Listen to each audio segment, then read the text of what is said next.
Hi, my name is Steve Carlson, and this is my presentation on the productivity module from the 21 Things for Teachers website.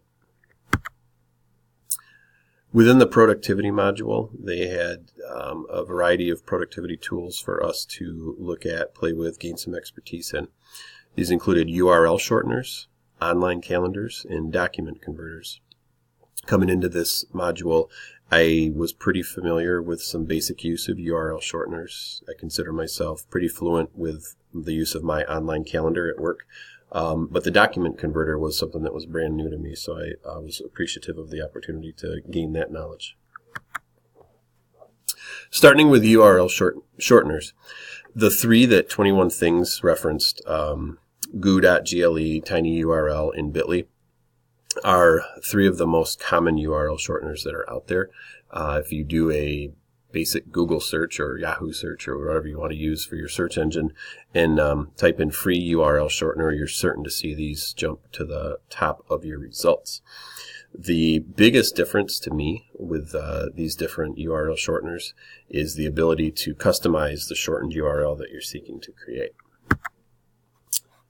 So my favorite of these three is tinyurl. The reason it's my favorite is you are able to customize the URL that you're shortening. That's within reason, obviously. URLs need to be unique, so you can't use something that has been used, basically claimed by somebody else. A couple slides, I'll show you some functionality of this and how I think it works for schools and particularly for central offices. But of those three, tinyurl gets my vote because not only is it free, you can customize the shortened URL. Bit.ly is going to let you customize your shortened URL as well.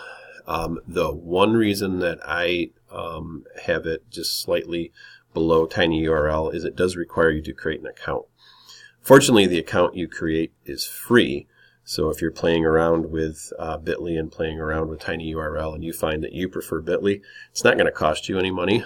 But I don't know about the rest of you, but the less logins I have, the less passwords I have to remember, the better. So I personally don't want one more account that I have to keep track of.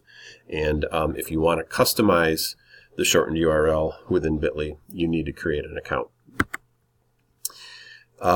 Google's URL shortener is probably the simplest of the three to use.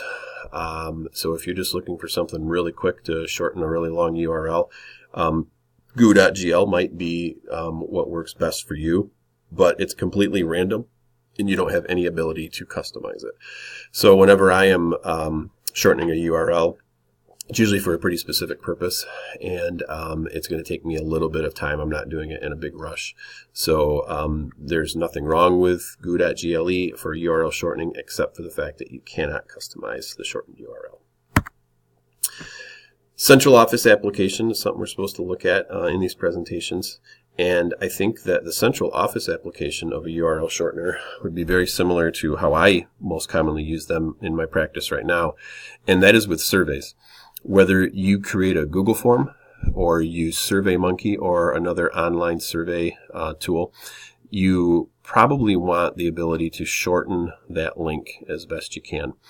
And again, if you use tinyurl or Bit.ly, you're able to customize that. So I've used some stakeholder surveys before that have a really long URL on their own.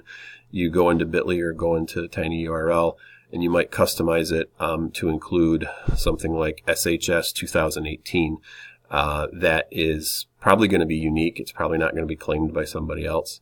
And when you post it in an email, or if you post it through your social media and you want to increase the number of participants in the survey, the ability to shorten the URL and customize it so it's something that's a little easier to remember, I think makes a lot of sense, and it really helps you get that survey to have more participants. Again, I use that at the building level, especially for school improvement stuff. I think at the central office level, that would be another common use of a URL shortener. Online calendars were another focus of the productivity module, and they referenced 4 different online calendars: Google Calendar, Microsoft Office Calendar, Office 365's Calendar, and Apple Calendar. And I think that the calendar you choose to work with is probably going to be driven by the software that your district uses. So here at Sandusky Community Schools, we've been a Gmail school for several years now, and I've gotten accustomed to using Google Calendar. So my presentation is going to focus more on the features of Google Calendar than it's going to on the others. A lot of similarity between the different ones. Again, it's just the different, the slightly different interfaces. So what I've come to appreciate with my Google Calendar is the ability to create an event. So I'm actually going to exit out of my presentation here and go right into my calendar. To create an event, you click on the red plus sign in the, or I guess it's a white plus sign inside of a red circle. And once you click on that, you just add your title.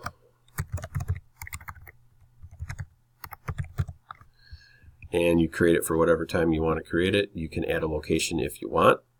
And you can add a description of what your meeting is if you're going to need that information. If you want to invite guests, you can. Mrs. Rasky is our secretary, so sometimes one of us will create a meeting that the other one's going to attend as well. And then once you hit save, it saves your meeting. If you have invited a guest, it asks if you want to send an invitation to the guest. I'm going to click Don't Send, just because I don't want Mrs. Rasky to know why I'm scheduling a meeting that doesn't really need to happen. But typically I would push Send, and that would then send an invitation to the participants in the meeting. So the ability to create a meeting on the schedule on your calendar helps me kind of stay on top of how my day is going to go. Looking at it from this view, you see the month view of the Google Calendar, but you can look at it from the week view. You can look at it from the days view. And I don't do it that often, but when you need to see the whole year, you can do that as well. Back to the presentation for just a second.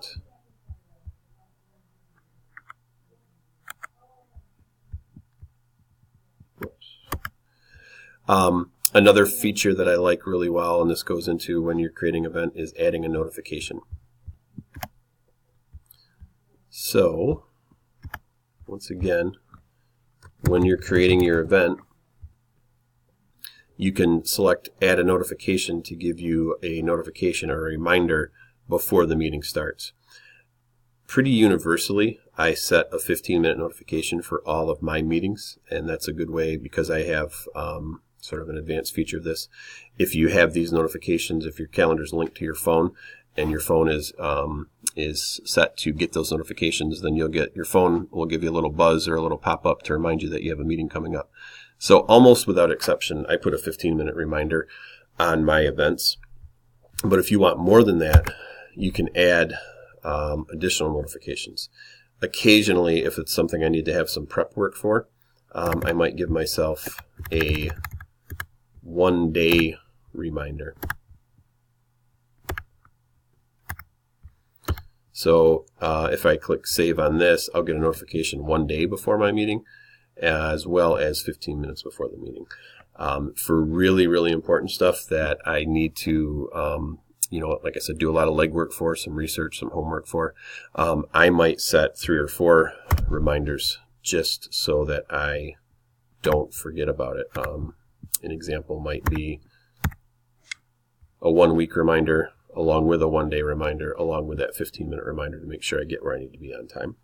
So the ability to add those notifications, especially if those notifications will go to your phone, really helps you stay on top of your schedule. Another feature that's been important to me in Google Calendar is the ability to have multiple different calendars show up, and you can toggle them on and off as you need. So once again, back to my calendar. Over here on the left-hand side, here's my name, and you see the check mark on this.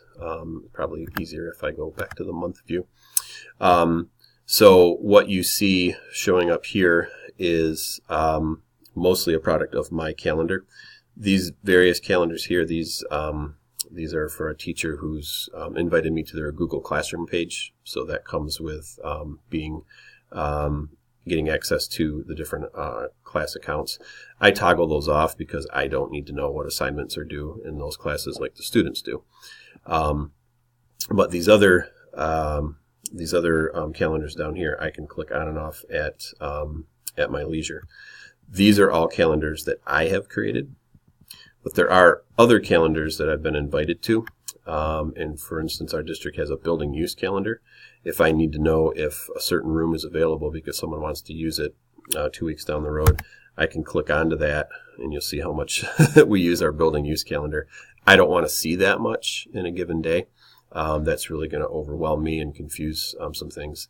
But it's there. I can click it if I need to know if the gym is available, say on February 22nd. But when I'm not looking at that, I toggle it off and I go back to just the calendars that I've created that I want to see. So having the ability to have these other calendars available is most helpful. And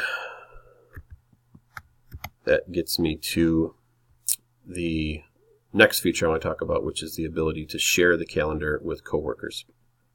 And one thing that has really helped me this year in terms of my teacher observations is sharing the teacher observation calendar with both my secretary so that she can help manage the calendar, as well as my superintendent so he's aware of when I'm not available if he wants to meet.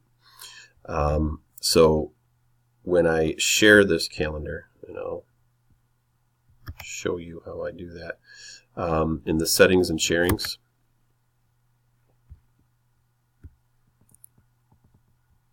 you can see that Miss Betty, I've shared the calendar with. She can make changes to events. Mr. Flynn, he can see the event details, but he's got no need to be able to move my calendar around. If I wanted to make it available to anyone or make it available to anyone just within our school, I can do so. If I wanted to add somebody to it, again, just pick on our counselor here.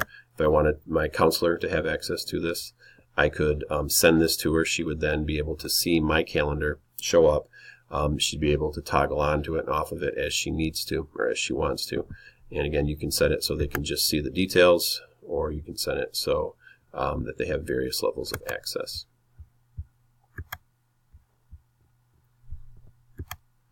And going back into presentation mode here.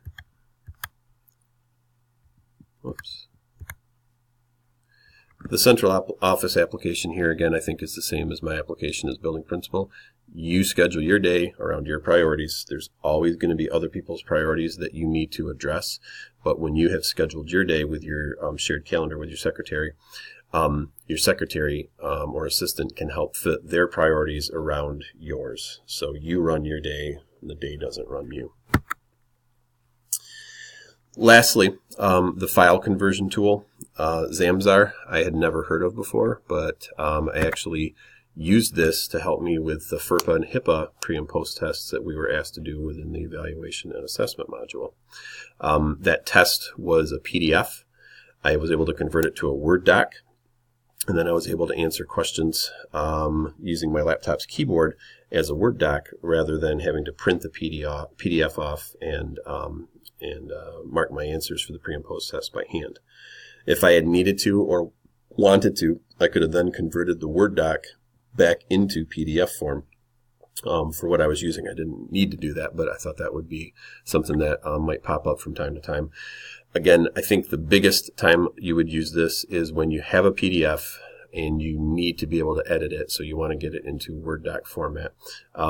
There's lots of other types of files that look like you could convert just about any kind of file into just about any other kind of somewhat compatible file. So this is the conclusion of my presentation. Hopefully you found it somewhat helpful, and at this point I'm happy to take any questions.